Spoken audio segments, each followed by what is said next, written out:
Hi friends, मैं आकांक्षा Sharma GK with आकांक्षा में आपका स्वागत करती हूँ। एमपीपीएससी मेंस क्रैश कोर्स में आज हम M20 पढ़ने वाले हैं। मतलब M20 से मतलब है एमपीपीएससी क्रैश कोर्स का 20वां भाग पढ़ने वाले हैं। इसके पहले इसके 19 भाग कर चुके थे। मतलब हमने मेंस क्रैश कोर्स के 20 भाग पढ़ चुके हैं। मतलब बहुत सारे क्वेश्चन हम कर चुके हैं अलग अलग विषय के, अलग अलग पेपर के। साथ में एक निबंध का भी मैंने स्टार्ट की हूँ। तो परसों मैंने व्यवसायगत सरलता का निबंध करवाया था, आप उसको अच्छे से देख लीजिएगा। इसके पुराने भाग देखने के लिए पहले के पूरे भाग जरूर देखिएगा। प्लेलिस्ट में जाइएगा, एमपीपीएससी मेंस क्रैश कोर्स, ये आपको एम सीरीज़ मिल जाएगा। एम सीरीज़ पर क्लिक करेंगे तो आपको इसके पूरे भाग मिल जाएंगे। तो चलिए स्टार्ट करते हैं आज का पहला क्वेश्चन। ये जो क्वेश्चन लिया गया है, मेरा जो मेंस का पैकेज है, मेंस के नोट्स हैं, उसके आधुनिक इतिहास से लिया गया है। आधुनिक इतिहास में आपको ये प्रश्न मिल जाएंगे। आंग्ल मराठा युद्ध को विस्तार से समझाइए, ये आपका 11 नंबर में पूछा जा सकता है। तो मुगल साम्राज्य के पतन का लाभ उठाकर मराठे और अंग्रेज अपने अपने क्षेत्रों में प्रभावशील हो रहे थे।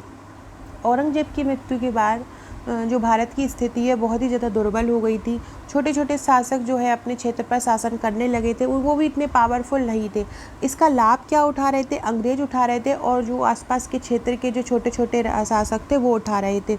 भारत में ब्रिटिश सर्वोच्चता के लिए यह आवश्यक था कि देसी शक्तियों के विरुद्ध अपनी विजय सुनिश्चित करें। अब ब्रिटिश, एक तो अंग्रेज इसका फ़ायदा उठा रहे थे, दूसरे छोटे छोटे शासक थे वो फ़ायदा उठा रहे थे।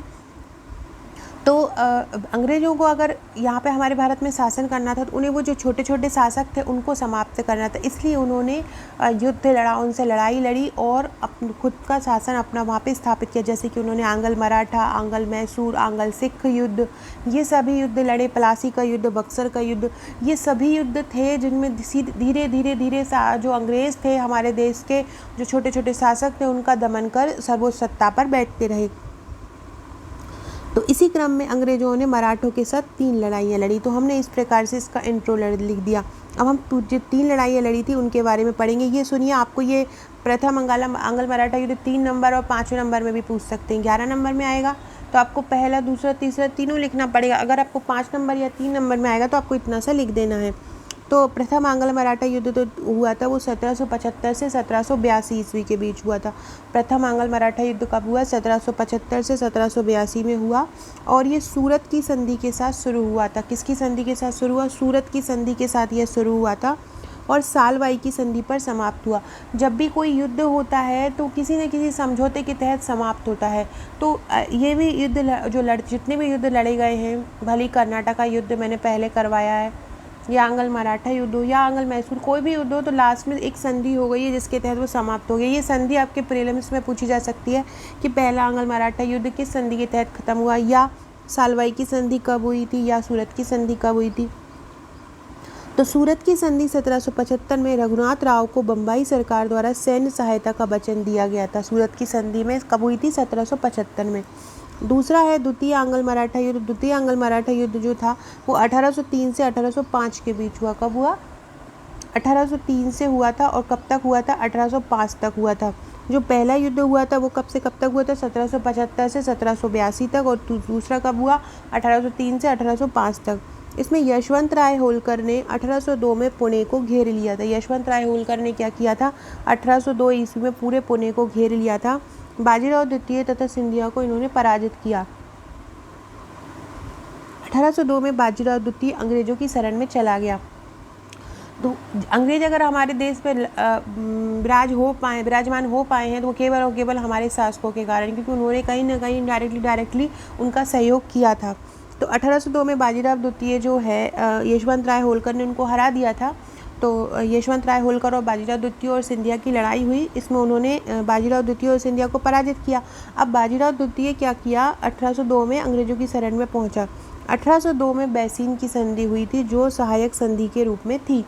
यह संधि एक राज्य से ना होकर राज्यों के रूस संघ के साथ थी। अंग्रेजों ने उनका साथ दिया बाजीराव का, और यशवंत राय होलकर को हराकर और एक संधि कर ली। 1803 में देवगांव की संधि हो गई। तो ये एक देवगांव की संधि के तहत समाप्त हुआ। तो ये भी याद रखिएगा कि देवगांव की संधि कब हुई थी? देवगांव की संधि 1803 में हुई थी। 1803 में ही 1803 से 1805 में द्वितीय आंग्ल मराठा युद्ध हुआ था। मराठों के साथ अंग्रेजों का युद्ध हुआ।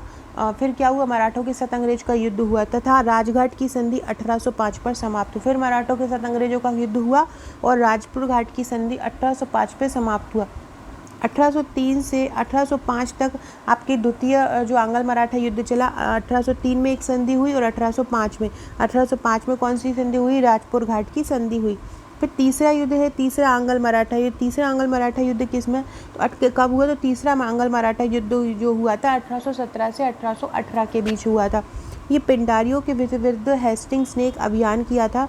इस पिंडारियों को समाप्त करना चाहते थे, तो इसके लिए हेस्टिंग्स ने अभियान किया था। इससे क्या हुआ, मराठों के जो प्रमुख थे उनको चुनौती मिली। लॉर्ड हेस्टिंग्स ने नागपुर के अप्पा साहब को 1816 में, पेशवा को 1817 में और सिंधिया को 1817 में, मतलब पेशवा और सिंधिया को 1817 में पराजित कर उनके साथ कठोर संधियाँ कर ली और मराठों की समस्त सेना पराजित हुई। कब हुई, 1817 से 18 में। अब हम लास्ट में देखेंगे इनकी असफलता जो हुई प्रथम, द्वितीय और तृतीय युद्ध में क्यों हुई, इनकी मराठों की असफलता के कारण क्या थे। तो 17वीं सदी तक जिन आदर्शों ने मराठों के उत्कर्ष में योगदान किया वो लगभग नष्ट हो चुके थे। जो उनके आदर्श थे वही नष्ट हो गए थे। परंपरागत गुरिल्ला जो पद्धति थी जिसका शिवाजी ने आरंभ किया था उसको त्याग दिया था। नौसेना जो गठन था उसको भी महत्व, नौसेना होते तो ज़्यादा सेना हो पाती, आसपास समुद्र क्षेत्र में भी हो पाती, तो इसका लाभ अंग्रेजों को नहीं मिल पाता, लेकिन इन्होंने इसको भी महत्व नहीं दिया। सुदृढ़ नीति, एक युद्ध के लिए एक मजबूत नीति नहीं थी। स्वयं तकनीक इनके पास एक अच्छी तकनीक भी नहीं थी, कमज़ोर तकनीक थी।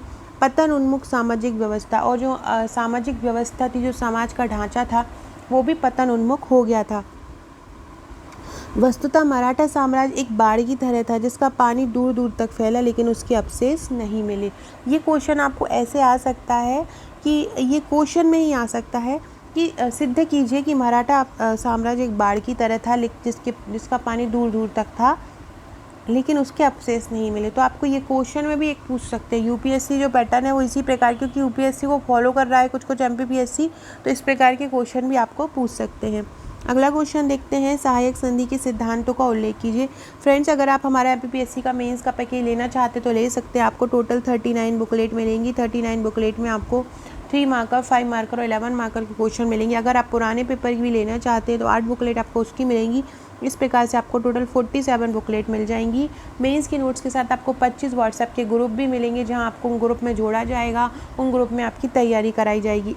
इसके अलावा अगर आप हमारी प्री की फाइल लेना चाहते हैं तो प्री के 12 बुकलेट आपको मिलेंगी जिसमें प्री की सभी यूनिट आपकी कवर रहेंगी। तो सहायक संधि के सिद्धांतों का उल्लेख कीजिए। लॉर्ड वेलेजली ने डुप्ले की इस नीति को सुनिश्चित और व्यापक रूप दिया था। सहायक संधि के सिद्धांतों में क्या लिखेंगे कि लॉर्ड वेलेजली, ये पहले जो डुप्ले की सबसे पहले सहायक संधि डुप्ले लाया था, लेकिन उसका जो विस्तृत रूप था वो किसने दिया था, लॉर्ड वेलेजली ने दिया था। तो इसके बारे में हम पढ़ते हैं क्या इसकी सहायक संधि के प्रावधान क्या क्या थे। सहायक संधि में क्या क्या कहा था कि देसी राज्य अपनी विदेश नीति को कंपनी के अधीन कर देंगे। देसी राज्य अपनी विदेश नीति को कंपनी के अधीन कर देंगे। देसी राज्य कंपनी की अनुमति से ही यूरोपियों या अंग्रेजी के शत्रु राज्य के व्यक्ति को अपनी सेवा में रख सकते हैं। मतलब जितनी भी उनकी विदेश नीति है वो सब कंपनी के अधीन होगी। कोई भी राजा जो रहेगा अंग्रेजों से बिना पूछे किसी दूसरे देश से मित्रता नहीं कर सकेगा, कोई विदेश नीति का पालन नहीं कर पाएगा, ना अपने शत्रु नहीं रख सकेगा, अपने शत्रु के दोस्त नहीं रख सकेगा, ये सब अंग्रेजों के ही अधीन रहेगा। देसी राज्य को अंग्रेजों की सेना रखनी पड़ेगी जिसकी कमान भी किसके हाथ में रहेगी, अंग्रेज अधिकारियों के हाथ में रहेगी। देसी रियासतों को अपनी राजधानी में एक अंग्रेज रेजिडेंट रखना होगा और देसी रियासतों की जो भी राजधानियां रहेंगी वहाँ एक प्रमुख अंग्रेजों का रहेगा रेजिडेंट। सहायक संधि स्वीकार करने वाली देसी रियासतों को कंपनी बाहरी सुरक्षा की गारंटी देगा। सहायक संधि को जितनी भी स्वीकार करेंगी रियासतें उनको कंपनी क्या देगा, बाहरी सुरक्षा की गारंटी देगा। कंपनी आंतरिक शासक में हस्तक्षेप नहीं करेगा। जो आंतरिक शासन होगा राजा का शासन का, उस पर कंपनी हस्तक्षेप नहीं करेगा। तो ये एक सहायक संधि का था जो कि पहले लॉर्ड डुप्ले ने दी थी और फिर लॉर्ड वेलेजली ने दी थी। ये उसके प्रावधान थे। अगला क्वेश्चन है, मार्ले मिंटो सुधार का उल्लेख करते हुए सुधार की समीक्षा कीजिए। तो तत्कालीन भारत सचिव मार्ले तथा वायसराय लॉर्ड मिंटो द्वारा सुधारों के लिए जो एक पारित हुआ था भारतीय परिषद एक्ट 1909, उसको मार्ले मिंटो सुधार कहा जाता था। इसमें प्राप्त की सुधार में क्या क्या किया गया। केंद्रीय और प्रांतीय विधानसभा में निर्वाचित सदस्य संख्या की वृद्धि की गई, मतलब केंद्रीय और प्रांतीय विधानसभा में पहले निर्वाचित सदस्य जो थे वो कम होते थे, इसमें उसकी वृद्धि की गई। निर्वाचित सदस्यों का चुनाव जो है अप्रत्यक्ष रूप से किया गया। फ्रेंड, वीडियो अच्छी लगे तो लाइक ज़रूर कीजिएगा, चैनल को सब्सक्राइब कीजिएगा। तो निर्वाचित सदस्यों का जो चुनाव है वो अप्रत्यक्ष रूप से होता था। व्यवस्थापिका सभाओं के अधिकार में वृद्धि की गई, जो व्यवस्थापिकाओं की सभा थी उसके अधिकार जो थे उनमें वृद्धि की गई थी। गवर्नर जनरल की कार्यकारिणी परिषद में एक भारतीय सदस्य की नियुक्ति की गई। गवर्नर जनरल की जो कार्यकारिणी परिषद होती थी वहाँ पे एक भारतीय सदस्य की नियुक्ति की गई। मुसलमानों के लिए पृथक सामुदायिक प्रतिनिधित्व प्रणाली बनाई गई। मुसलमानों के लिए पृथक सामुदायिक प्रतिनिधित्व प्रणाली को बनाया गया। अर्थात इस अधिनियम में पहली बार चुनाव प्रणाली को मान्यता दी, किंतु इसका वास्तविक लाभ भारतीयों को प्राप्त नहीं हो पाया। मतलब इसमें एक चुनाव प्रणाली को मान्यता तो दी गई थी, लेकिन इसका कोई लाभ भारत के लोगों को नहीं मिल पाया था। और 1919 के सुधार थे उससे भारत की जनता को केवल निराशा हाथ लगी थी। पृथक निर्वाचन में इसने मुख्य भूमिका निभाई। सो फ्रेंड्स, ये थे हमारे आज के क्वेश्चन। कल हम पढ़ेंगे मॉन्टेग्यू चेम्सफोर्ड सुधार अधिनियम, इसके बाद पढ़ेंगे आंग्ल मैसूर युद्ध। अभी आज हमने आंग्ल मराठा युद्ध पढ़ा, फिर हम आंग्ल मैसूर युद्ध पढ़ेंगे, फिर आंग्ल सिख युद्ध पढ़ेंगे। ये बहुत इंपॉर्टेंट क्वेश्चन है, और अगर आप ये आधुनिक इतिहास का हमारा नोट्स लेना चाहते हैं तो ले सकते हैं। इसकी सॉफ्ट कॉपी हार्ड कॉपी दोनों उपलब्ध। मेरे जितना भी पूरा पैकेज है फर्स्ट से लेके 6 पेपर तक पूरा हैंड रिटन है, प्रश्नोत्तर श्रृंखला में है, तो आप इसको ले सकते हैं। Okay friends, thank you.